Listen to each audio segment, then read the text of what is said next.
At just 10 years old, Sophie lay bleeding on the cold, hard floor as her stepfather's boots hammered down relentlessly. Yet what pierced her heart deeper than the blows was her mother's chilling smile, a silent witness as her daughter pleaded for mercy. Most kids wouldn't survive such brutality, but Sophie's destiny was about to be rewritten.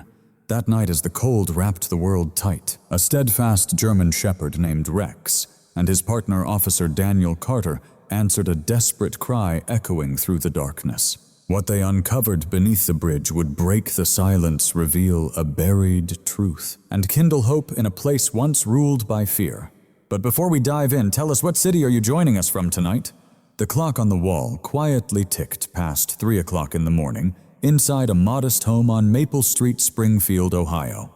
Outside, frost blanketed the still street. Inside the Miller house, ruthless footsteps and the cruel thud of boots hitting flesh shattered the night's calm. 10-year-old Sophie Miller was a frail, pale girl, her hair falling in tangled strands around a fragile face. Her body was delicate, almost bird-like, bearing faint bruises from yesterday's torture. She had wide gray eyes, once glowing with the innocence of birthday wishes and bedtime tales. But now those eyes had dulled, reflecting only years of fear and stubborn endurance. That night her eyes widened in pain as her body folded on the wooden floor, breath stolen from her lungs. Towering above her stood her stepfather, Victor Hale, a man in his early 40s, his face etched with lines carved by a hard life. Broad-shouldered with a chest like an unyielding wall, his arms bore the strength earned from years of manual labor. His dark hair was cropped close, often unruly, and a shadow of stubble framed a jaw that seemed permanently set in aggression. His voice rasped, a harsh product of long years spent smoking and drinking. To the outside world, Victor was the handyman. The man who fixed leaky pipes, patched neighbors' roofs, shook hands with a firm grip, and cracked jokes for strangers. But inside these walls, his hands built nothing they broke. He kicked Sophie again, the heel of his boot striking her ribs with a sickening crack. She tasted iron as blood welled from her bitten tongue. Her frail arms curled tight around herself, desperate to fend off the pain. Each breath sliced through her lungs like shattered glass. "Stop crying," Victor snarled, eyes narrowed in cold contempt. His fury wasn't a sudden outburst. It was the daily ritual of a man who found his strength only in crushing others. Years of failure, lost jobs, and shattered dreams had buried him in bitterness. And rather than turn that bitterness inward, he unleashed it on the smallest, most vulnerable soul under his roof. At the doorway stood Margaret Miller, Sophie's mother, a woman in her late 30s. Once graceful, with soft brown hair framing her pale face and eyes that could have been warm if she had chosen kindness. She was slender, meticulous about her appearance, always in crisp blouses, when in public her hair shining under the grocery store lights. Neighbors saw her as someone steady, a woman of quiet resilience. Yet tonight, her robe hung loose, arms crossed tight, and a faint, distant smile played coldly at her lips. That smile froze Sophie more than any blow ever could. She recalled how those lips once gently kissed her forehead before school, how those hands had carefully steered her away from a buzzing bee in the yard. But those tender moments now belonged only to distant memories. The woman standing in the doorway was no longer that mother. Her silence roared louder than Victor's fury. She watched silently as her child pleaded for mercy and chose to remain unmoved. Sophie's voice broke into a fragile whisper. "Mom, please." Yet Margaret's gray eyes stayed cold and fixed, never wavering. The faint curl of her lips spoke volumes to Sophie. She wouldn't step in. Long ago she had chosen her husband over her daughter. The truth cut deeper than any shattered bone. Sophie's body shook, not only from pain, but from the weight of despair. She curled smaller on the floor, pressing her cheek against the cold hardwood, hoping to vanish beneath the surface. Her breaths came shallow and uneven. Blood trickled at the corners of her lips. Victor's heavy breaths filled the space. He loomed over her, his face twisted in rage, veins bulging along his neck. You think anyone's coming to save you?" he snarled, his spit scorching her cheek. Another blow struck, shaking her tiny frame. Tears blurred the overhead light. In that haze, she remembered her father, her real father, James Miller, whose laughter once echoed warmly through the house. Tall, with kind blue eyes, and a cedar-scented coat that wrapped Sophie in safety perched atop his shoulders. He died in a car crash when she was just 5. Since then, the home had chilled, and Margaret remarried, bringing Victor into their lives. From that day, Sophie's childhood became a cage. Another brutal kick landed, and the edges of Sophie's vision darkened. She gasped for air, her ribs screaming in agony.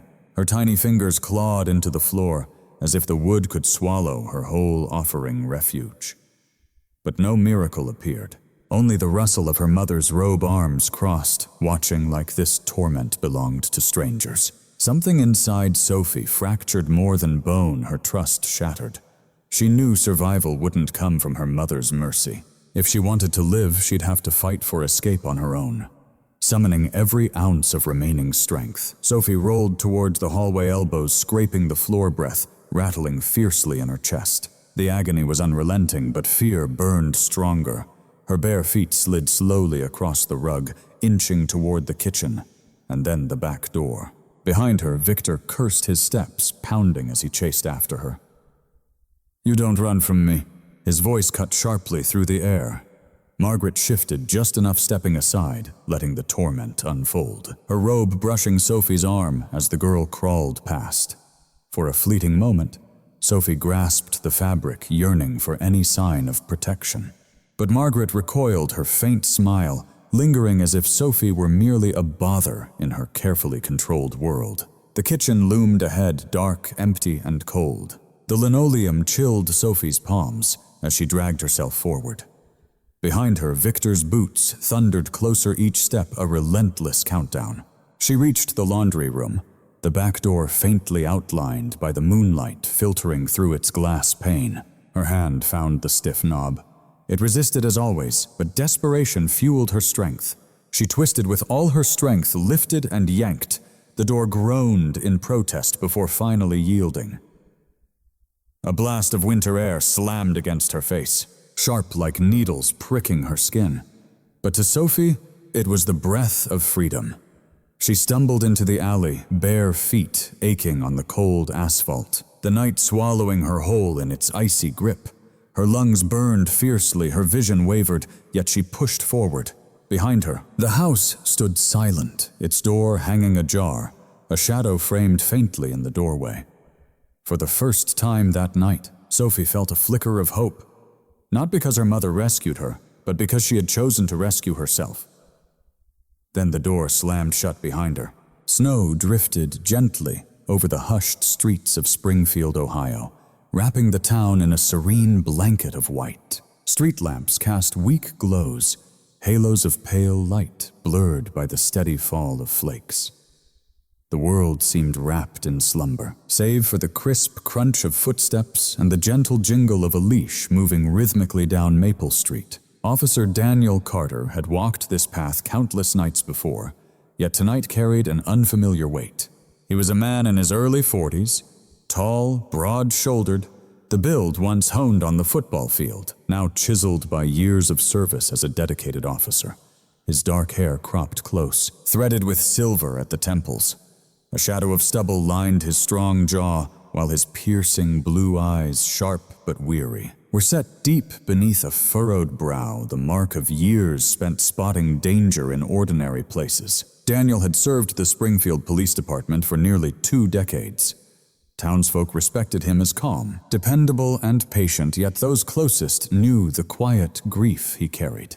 His wife, Laura, had passed away 5 years ago from a sudden illness, and since then Daniel had buried himself deeper in night shifts and patrols. He believed that work coupled with his steadfast canine partner kept the shadows of sorrow at bay. At his side trotted Rex, a 6-year-old German shepherd with a dark saddle of black fur across his back and warm brown hues on his legs and face. Rex's ears stood erect forever, alert and swiveling, his amber eyes glowing with a sharp intelligence that caught most off guard. He was massive, almost 90 pounds of finely tuned muscle. Yet, he moved silently, with the grace of a hunter. Years of training had honed his instincts, but above all, it was his unwavering loyalty that defined him. To Daniel, Rex was more than a partner. He was family. Together, their steps echoed in perfect harmony, boots and paws crunching the snow. Rex suddenly froze, ears prick forward, muscles taut, a low primal growl vibrating deep within his chest. The warning was unmistakable as his body strained against the leash. Daniel stopped abruptly, every nerve prickling with alertness. "What is it, boy?" he whispered. Voice calm and steady, years of experience teaching him that Rex sensed danger often before he did. Rex pulled sharply to the left, nose lifted to catch the breeze leading toward a narrow alley, swallowed in shadows between two weathered apartment buildings. Darkness cloaked the alley, the only light a faint sliver from a flickering street lamp at its distant end. Daniel's heartbeat accelerated. He had learned never to doubt Rex's instincts. Loosening the leash to grant Rex more freedom, he murmured, "Led the way." Rex surged ahead, paws kicking up snow. Daniel followed closely, fingers grazing the grip of his flashlight, as the cold bit into his face while they ventured deeper into the shadowed alley. The low growl in Rex's throat softened into a desperate whine, pushing Daniel's pace to quicken. And then there she was. A small, fragile figure lay curled against the cold brick wall, half swallowed by the snow. Her once pink dress was ripped and stained, clutching to her frail form like a memory. Her bare legs trembled uncontrollably, pale skin etched by the relentless bite of winter. Golden hair clung damply to her cheeks, slick with tears and sweat. At the corner of her mouth, a smear of red shimmered faintly in the dim light. Daniel's heart twisted tight. It was a child. He dropped down onto his knees beside her. Close up, the bruises blossomed across her arms like dark whispers, her shallow chest heaving in jagged, uneven breaths. No more than 10 years old, maybe even less, the kind of thin that tells stories of hunger and neglect. Her lips quivered as she tried to speak, and those gray eyes, worn beyond her years, locked with his. "Please," she murmured, her voice cracking like fragile ice. "Don't let him find me." For a heart-stopping moment, Daniel bore the full weight of her sorrow, a terror so profound it seemed etched into her very bones. Whoever him was, Daniel knew in that instant this little girl had been running from a darkness far worse than mere fear. He gently rested a hand on her shoulder. "You're safe now? I swear it." His voice was steady, soft, the kind used to pull scared souls back from the brink. Rex whined softly and nudged the girl with his warm nose. The noble dog settled close to her, his body a shield of heat against the biting cold. Sophie's trembling fingers clutched his fur, holding on like he was her lifeline. For the first time that night, her breath steadied, even if only a fraction. Daniel pulled his radio from the belt at his side and spoke urgently. "Dispatch, this is Officer Carter.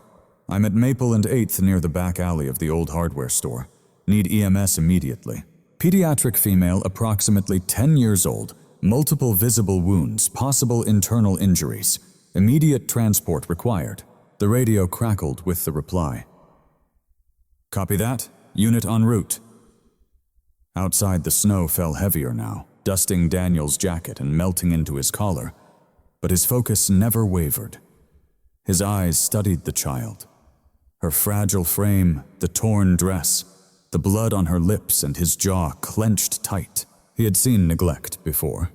He had seen bruises like these. But something raw about this.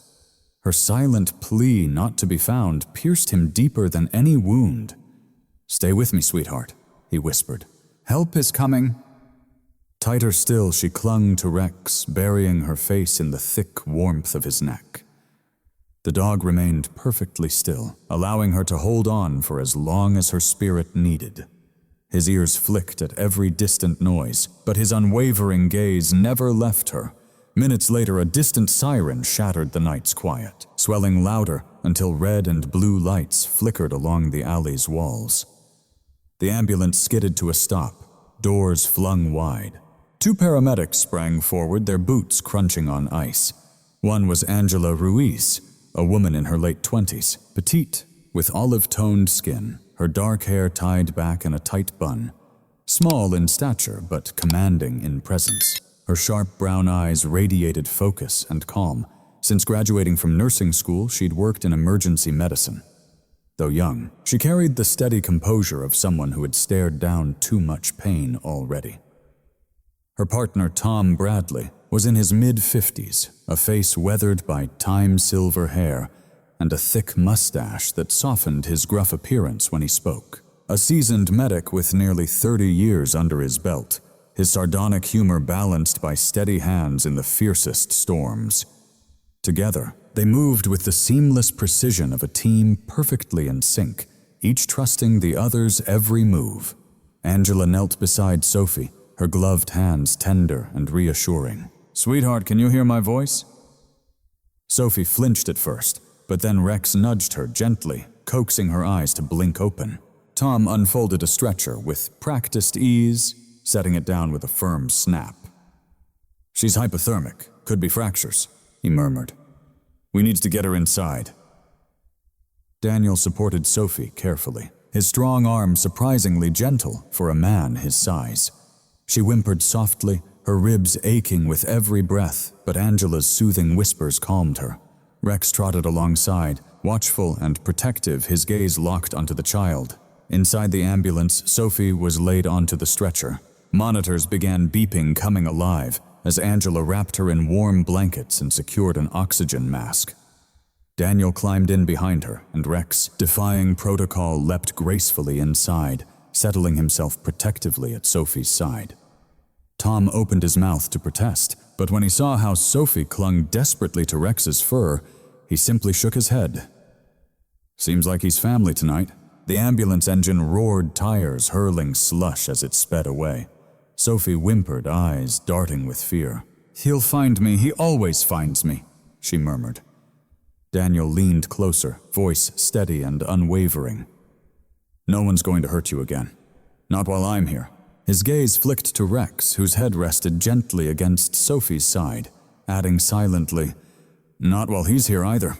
The dog's amber eyes met Daniel's for a heartbeat, and the officer was certain the animal understood every word. For the next 10 minutes, the world shrank to the hum of the road, the steady rhythm of beeping machines, and the small, trembling child clinging to her dog as if he were her only refuge. And for the first time in what felt like an eternity, Sophie closed her eyes, not in defeat, but in fragile, unwavering trust. Dawn's first light began softening the night sky as the ambulance pulled up to St. Mary's Hospital. The automatic doors slid open with a gentle hiss, ushering in the cold winter air as paramedics wheeled Sophie inside. Fluorescent lights cast stark shadows everywhere. The white tiles gleamed under their glow, the air faintly scented with disinfectant, while the atmosphere buzzed with controlled urgency. Dr. Helen Moore awaited them at the emergency ward entrance. Mid-40s tall and slender, her dark hair streaked with silver, loosely pulled back into a ponytail. Her face bore the fatigue of countless long nights, but her hazel eyes burned with an unyielding resolve. Helen had chosen pediatrics after losing her younger brother to illness in her youth, a loss that forged a silent promise within her. No child under her care would ever be forgotten or left behind. 10 years old, hypothermic, multiple bruises, and possible rib fractures, Angela reported briskly as they moved through the corridor. Helen nodded, pulling on her gloves. Sophie whimpered as the gurney rattled wheels over the floor, her fragile hands still gripping Rex's thick fur, who padded close with quiet, steady presence. The German Shepherd in the sterile hospital hallway was unusual, but no one stopped him. Even the nurses seemed to recognize that Rex was more than just a pet. He was tethered to Sophie in a way that grounded her trembling breath. In the exam room, Sophie was lifted gently onto a hospital bed. Her small body trembled beneath the blankets.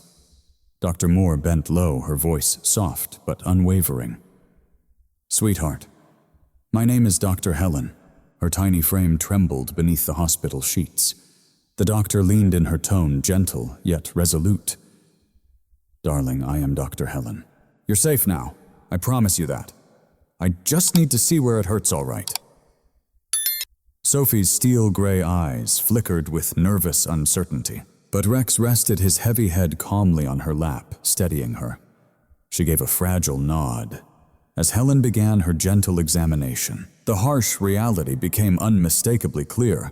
Bruises marked her arms and torso in various stages of healing, undeniable proof. These wounds were no recent accidents. Her ribs ached when clearly broken, and her stomach looked hollow, the gaunt signs of deep malnutrition. Helen's slowly straightened jaw set tight. She'd witnessed neglect before, but this child wore the cruel story written across every inch of her skin. Daniel Carter stood close by the wall, his police jacket streaked with melting snow. His tall frame seemed almost too big for the room, his silent presence commanding it with quiet strength. He had removed his cap fingers running through his short, dark hair, and his blue eyes never left Sophie's face, mixing sorrow with a barely contained rage. Each bruise on this girl felt like a blow to his own heart. When Helen finished, she stepped aside, lowering her voice as she spoke to him. She's endured repeated trauma, starving too. If my fears are right, this child has been trapped in a living nightmare. Daniel's jaw clenched tightly. He nodded once. I need to hear it from her myself, but thank you, Doctor. Helen briefly placed her hand on his arm, her tone softer now. Don't push her too hard. She'll open up when she's ready. Her eyes drifted to Rex, still resting faithfully by the bed. Don't move that dog. Right now he's doing more for her than any medication could. Daniel responded with a faint, grateful smile. I wouldn't dream of it. As Helen stepped out to arrange the scans and tests, the room fell into a heavy silence. Sophie curled on the bed, the hospital gown loose against her fragile frame. The steady beep of a monitor filled the stillness. Rex shifted, lowering his massive head gently back onto her lap. She trembled as her fingers stroked through his fur, her breath slowing with each comforting touch. Daniel moved closer, his voice soft and warm, almost a whisper. Sophie, my name is Daniel Carter. I'm a police officer. You're safe here. Nobody will harm you tonight. Her lips quivered, and tears brimmed in her eyes. For a long, silent moment, she said nothing, burying her face deep in Rex's thick fur. The dog stayed perfectly still, his half-lidded eyes showing he understood his mission to be her calm in the storm. At last, Sophie's voice cracked the quiet, small and fragile. He hits me. The words were faint, yet they carried a weight far heavier than her young years should bear. Daniel knelt beside the bed, meeting her gaze at eye level. He kept his tone steady, never forcing, just giving space to speak. Who hits you, Sophie? She swallowed hard. Victor, my stepdad. Daniel's stomach twisted painfully. Though he'd expected the name, hearing it from her lips made everything painfully real. Sophie's tears spilled faster, now her small hands tightening on Rex's ears like lifelines. He locks me in the basement when he's angry, sometimes for days. No food, only water. She hiccuped through her sobs. He said if I told anyone, he'd make sure I never came out again. Daniel clenched his fist, but he forced calm into his voice. And your mom, did she know? Sophie's gray, sorrow-filled eyes met his. She hesitated. She just stood there. She smiled. Her voice broke, and the words shattered the sterile air like broken glass. She never stopped him. For just a moment, Daniel found himself speechless. Fury simmered beneath his composed exterior, yet he understood he couldn't let it spill over in front of the child. He drew a steady breath and gave a slow nod. I believe you, Sophie. Though her body trembled with sobs, Daniel extended a gentle hand, resting it close to hers on the bed, not touching her, just offering silent support. Rex whimpered softly and shifted nearer, pressing more of his weight against her legs, as if guarding her from the pain of the past. Daniel's voice was firm, unwavering. Listen to me, Sophie. You won't have to go back there. Do you understand? Or you'll never face him again. I swear you are safe now. Her sobs faded into quiet whimpers as she leaned into Rex, the German shepherd's steady breaths grounding her amid the storm. Daniel remained seated beside her until exhaustion tugged at her heavy eyelids, claiming her after hours of torment. As she slipped into a restless sleep, clutching Rex's fur tightly, Daniel's gaze steeled. He'd heard countless tales of cruelty, but this betrayal masked by a mother's smile, struck a deep personal chord. That anger was raw and different. It was personal now. He murmured softly into the quiet room, more to himself than anyone else. "You'll never set foot in that house again, Sophie." Breathing steady, Rex lifted his head, amber eyes locking with Daniel's, as if sealing an unspoken oath. In that moment, an unbreakable bond was forged between a shattered girl, a resolute officer, and a faithful companion who would never leave her side.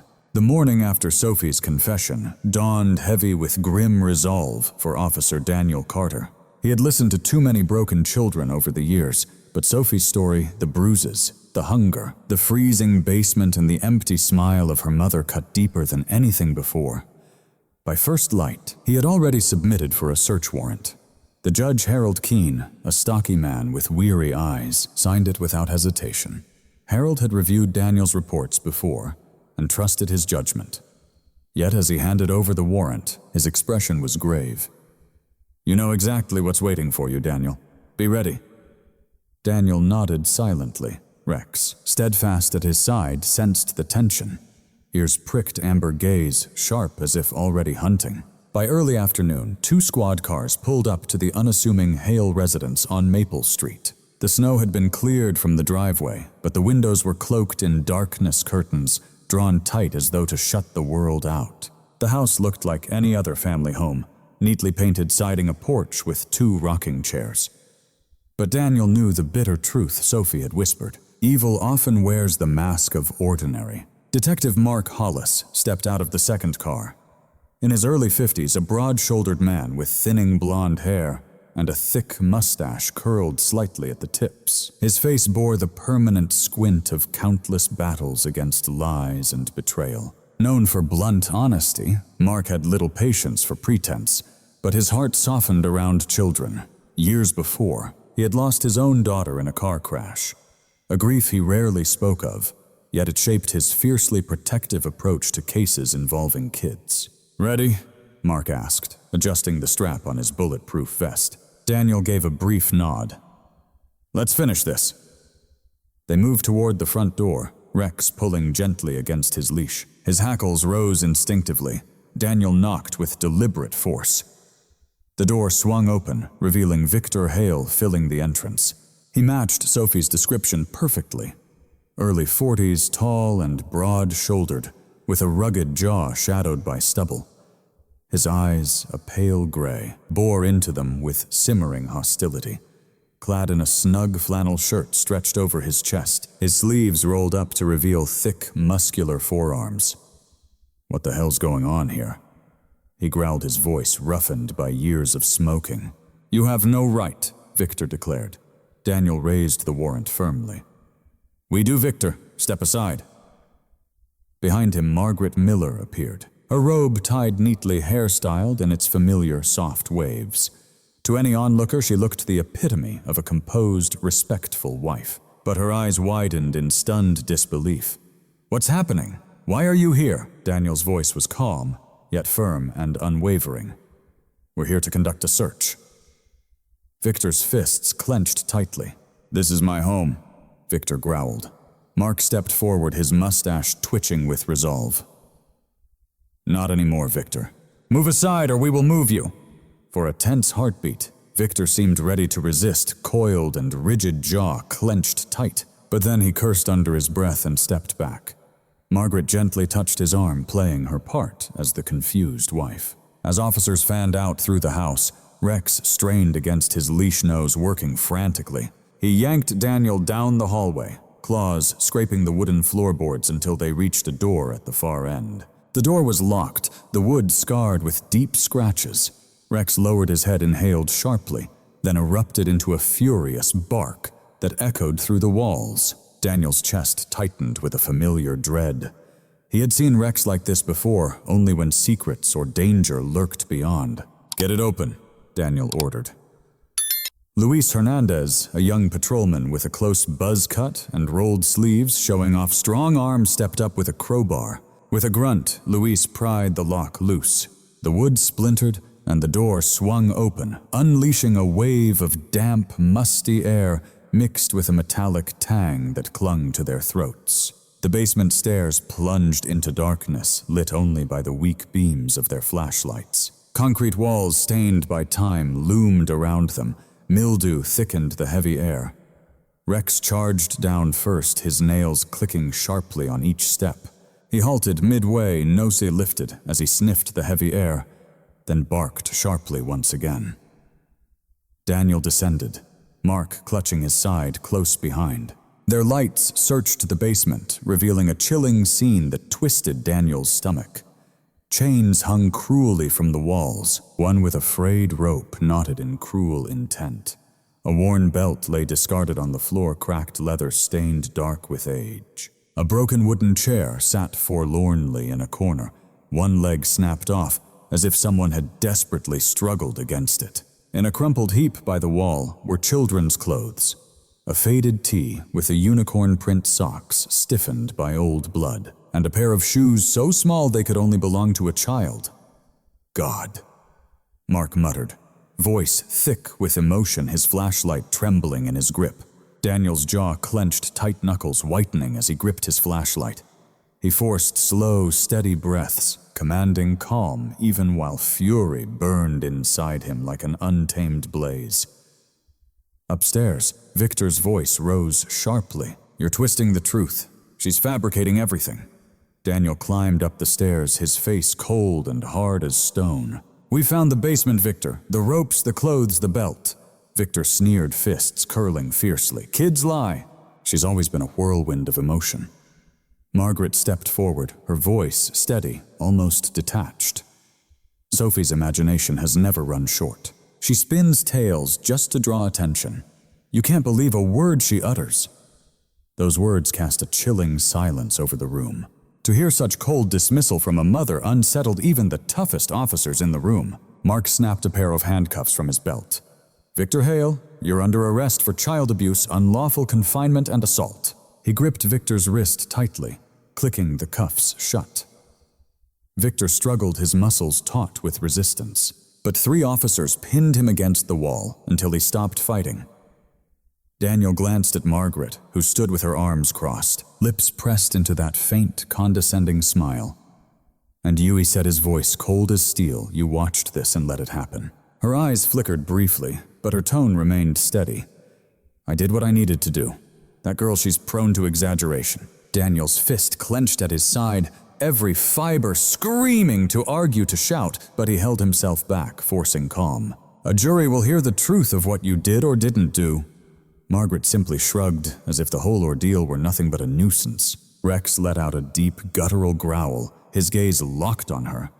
For a fleeting moment, Margaret's composure cracked ever so slightly, as if the house itself exhaled, its long-buried secrets dragged into the light.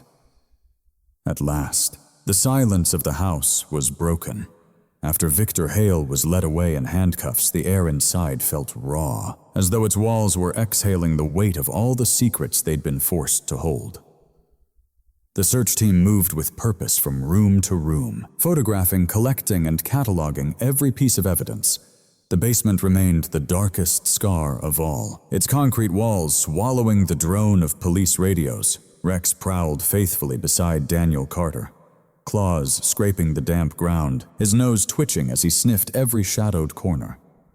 The German Shepherd was restless, as if he sensed the job was far from over. Daniel followed Rex's lead with quiet trust.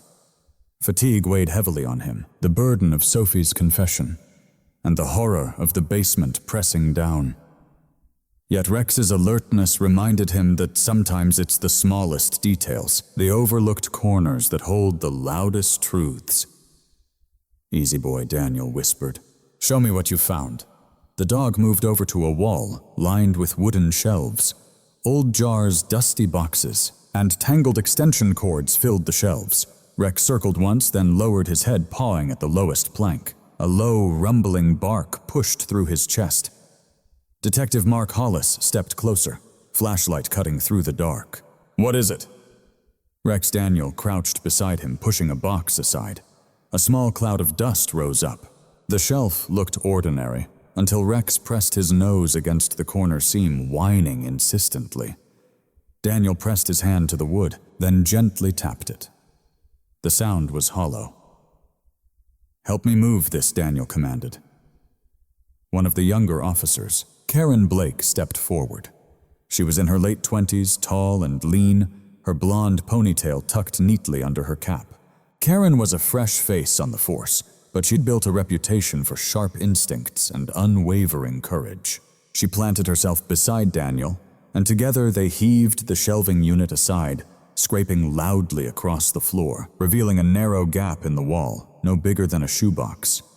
Rex's nose immediately darted into the space, barking sharply now.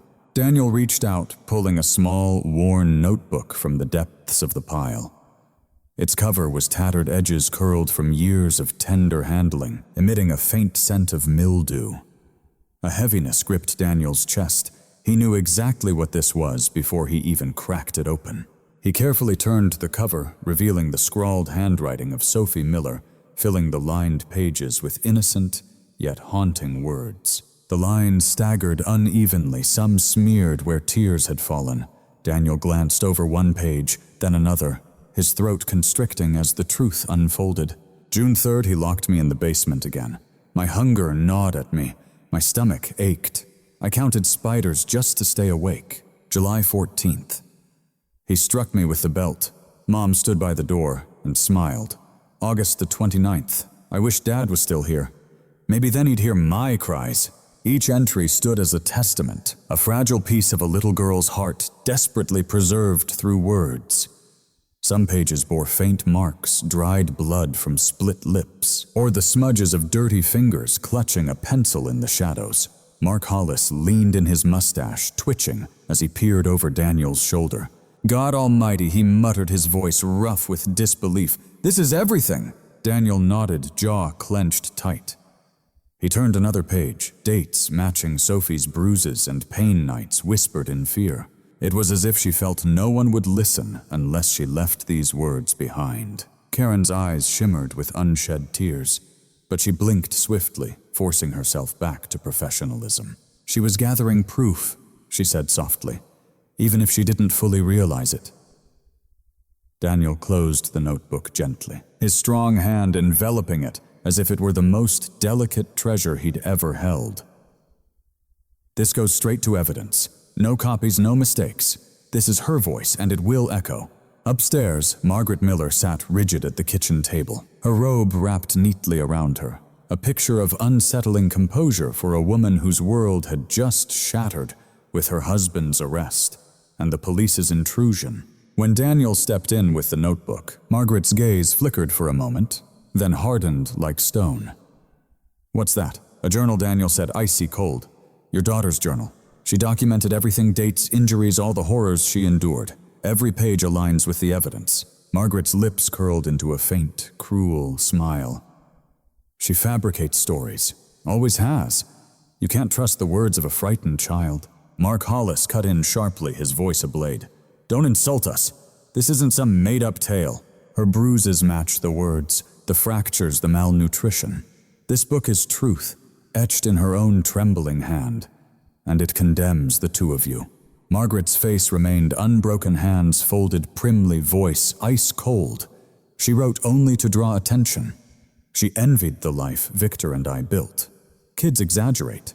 Her chilling calmness filled the room with tension, as if she'd decided long ago to shape reality to her liking, that denial could become her shield. Rex growled low from Daniel's side, a rumbling warning that echoed through the kitchen. Margaret's eyes snapped to the dog, and for the first time that night, a flash of unease flickered across her face. Daniel tightened his hold on the notebook. He longed to scream, to unleash his fury at the woman who so easily dismissed her daughter's agony, but he forced himself to stay calm. His mission wasn't to argue, it was to uncover the truth. and Sophie's trembling words unyielding in their power. Our resolve outweighed Margaret's denials. Mark motioned toward the door. "Let's secure the evidence, file it properly, and ensure the district attorney reviews it before the day closes." "They won't stand a chance against this." Daniel nodded once.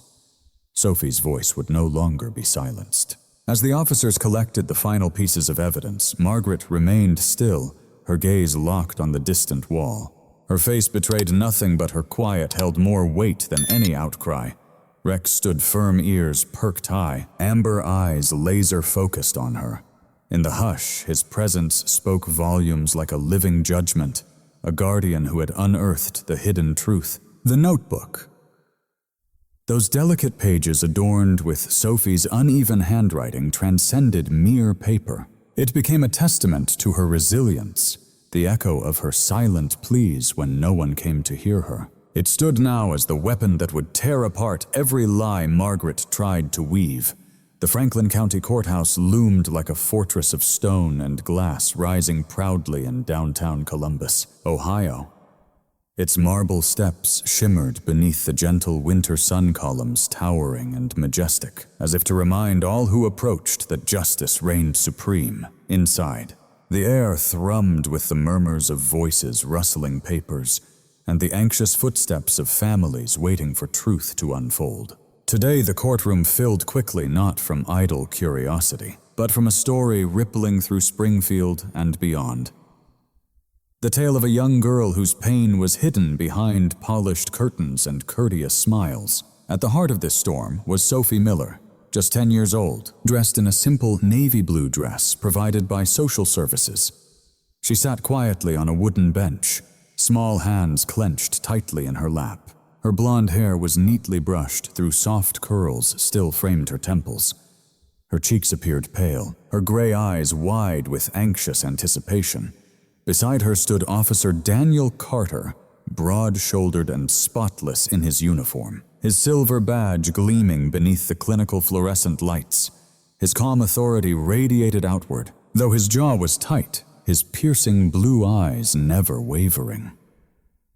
At his feet lay Rex, the German shepherd, his sleek brown and black coat, freshly groomed, amber eyes sharp but tender. The dog rested close to Sophie's chin, gently placed on his paws, each breath measured and steady like a metronome, silent reassurance that she was never alone. The bailiff called the court to order. Seated on the bench was Judge Eleanor Whitmore, a woman in her early 60s with cropped silver hair and piercing green eyes. She wore her robe impeccably sitting upright, with a commanding presence that hushed the room without a single word raised. Whitmore had presided over countless cases through her distinguished career. Known for unwavering fairness, she carried the scars of a childhood shadowed by domestic violence, lending a powerful, deeply personal resonance to her judgments whenever children were involved. Across the aisle sat Victor Hale, his wrist shackled, his bright orange jumpsuit stark against his pale skin. His face fixed in a scowl, jaw rough with stubble eyes still fiery and defiant. He looked diminished from the man he once was, broad shoulders now slumped, but the threatening fire in his gaze had not faded. Beside him sat Margaret Miller, clad in a modest blouse and cardigan, her hair pinned back flawlessly, her countenance carefully composed. She avoided looking at Sophie. Instead, she sat with chin high and hands folded as though attending a solemn church service rather than facing her own trial. The prosecution was spearheaded by Assistant District Attorney Claire Jennings, a determined woman in her late 30s with auburn hair neatly pulled into a bun, dressed in a sharp professional blue suit. She was intelligent, quick-witted, and relentless in chasing justice. Claire had personally chosen this case after reading Daniel's report, deeply moved by the heart-wrenching journal entries Sophie had left behind. The defense team, a middle-aged man named Gerald Price with thinning hair for Victor, and a stern woman in her 40s called Linda Foster, defending Margaret, meticulously prepared their notes. Yet their eyes revealed a sense of discomfort. The evidence was overwhelming, the truth unmistakable. When Sophie was summoned to testify, the courtroom seemed to collectively hold its breath. She walked slowly, her small shoes tapping softly on the floor. Rex rose to his feet and followed her until Daniel gave a quiet signal for him to stay. Still, the dog's amber eyes never left Sophie as she reached the witness chair. The bailiff swore her in with a voice deeper and gentler than usual. Sophie's hands trembled as she raised them, then sat down, her legs swinging above the floor. Claire approached with a gentle smile. Her tone was calm, almost like a teacher reassuring a timid student. "Sophie, do you remember me? We spoke just last week." Sophie gave a faint nod. "I know this is scary," Claire said warmly, "but you are incredibly brave. Can you tell the court in your own words what happened to you at home?" Sophie's gray eyes flickered toward Daniel and Rex in the front row. Daniel gave a subtle nod of encouragement. Rex's ears perked, his gaze unwavering. Sophie parted her lips, voice trembling, but began. "Victor, my stepfather, he hurt me. He struck me with his hands, his boots, and sometimes with a belt. When I cried, he locked me in the basement. Sometimes I went days without eating." Her voice cracked and tears welled up, but she pressed forward, and my mom, she just stood there. She never stopped him. She smiled while it was happening. The courtroom sank into a suffocating silence so deep that Sophie's shaky breaths echoed off the walls. Some jurors lowered their gazes. Others blinked rapidly, fighting back tears. Claire spoke with steady tenderness. "Sophie, did you ever write down what happened to you?" Sophie nodded again. "I wrote in a notebook. I didn't want to forget. I hoped if anyone found it, they would believe me." Claire lifted a clear evidence bag containing the worn journal. "Is this your notebook?" "Yes," Sophie whispered. "That's mine." Claire showed it to the jury. Every entry matched Sophie's injuries with dates, descriptions, even words about her mother's reaction. The defense objected weakly, but Judge Whitmore overruled. Victor's face went red, jaw clenched tight. Margaret only gave a faint shake of her head, lips pressed together. Claire stepped back. "Thank you, Sophie. You've been incredibly strong. I have no further questions." As Sophie stepped down, Rex shifted and wagged his tail softly, a low whine escaping as if in praise. Sophie hurried to Daniel's side, burying her face in the dog's fur. The sight softened even the hardest hearts in the room. When it was the defense's turn, Gerald Price approached the stand, his voice slick. "Rehearsed. Sophie, isn't it true that sometimes children exaggerate? That maybe you wrote those stories just to get attention?" Sophie looked up, eyes blazing with newfound courage. "I didn't lie. Every word is true, and I was all alone, except for Rex and Officer Carter, who stood by me unwaveringly." Her words echoed with such fierce truth that Gerald's resolve crumbled, his barrage of questions faltering. After that, the trial accelerated. Medical reports verified the broken bones, the signs of starvation. Images of the basement, chained and stained with bloodied clothing, flashed relentlessly on the screen. Every fragment of proof aligned perfectly with Sophie's brave testimony. Judge Whitmore's voice carried the weight of justice as the verdict was delivered. Victor Hale was condemned to decades behind bars for brutal child abuse, unlawful imprisonment, and assault. Margaret Miller, though spared jail time, lost all parental rights and was found guilty of neglect and complicity.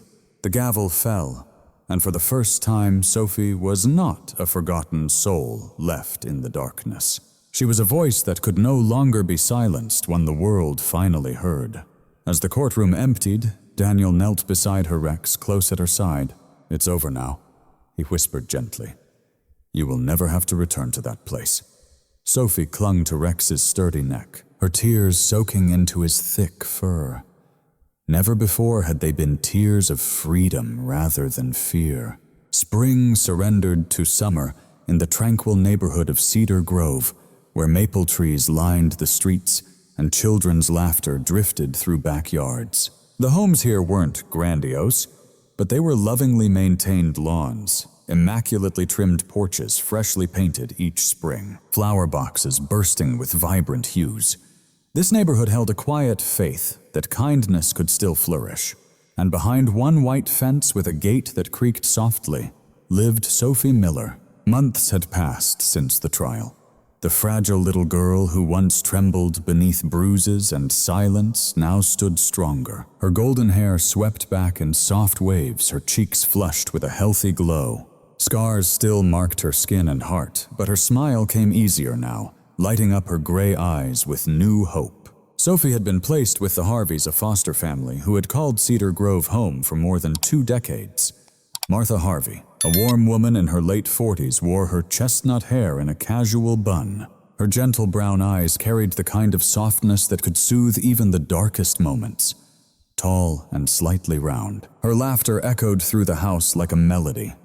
As a school librarian, Martha's patience extended into her foster care, believing fiercely that books and love could mend the deepest wounds. Her husband, George Harvey, was in his early 50s, a mechanic with broad hands perpetually marked by tool scratches and grease. His stocky frame and salt and pepper beard complemented a voice rich with rough kindness. George's upbringing was humble and often overlooked, and he'd vowed no child under his roof would ever feel invisible. Quieter than Martha, his calm presence was a solid fortress of safety. The Harveys had no children of their own, but had opened their hearts and home to many foster kids over the years. When Sophie first arrived, she was hesitant, shoulders hunched, eyes wary. Martha knelt down to meet her gaze and whispered gently, "This is your home now. Nobody can ever take that away from you." George simply placed a teddy bear on her bed and smiled. That night, for the first time in months, Sophie slept free from nightmares. And then there was Rex. Though officially still Daniel's police partner, the German Shepherd had become Sophie's unwavering companion. Each time Daniel came around, Rex would sprint across the yard, tail wagging wildly, ears alert and eager. Sophie buried her hands deep in the dog's thick fur, murmuring secrets into the warmth of his neck. Rex's amber eyes held a quiet understanding, as if guarding her happiness had become the very purpose of his existence, as fiercely as he once shielded her from harm. One late afternoon, golden sunlight bathed the Harveys' backyard. Sophie wore a simple sundress dotted with daisies, her hair braided into 2 carefree plaits. She darted across the green grass, her laughter chiming like gentle bells.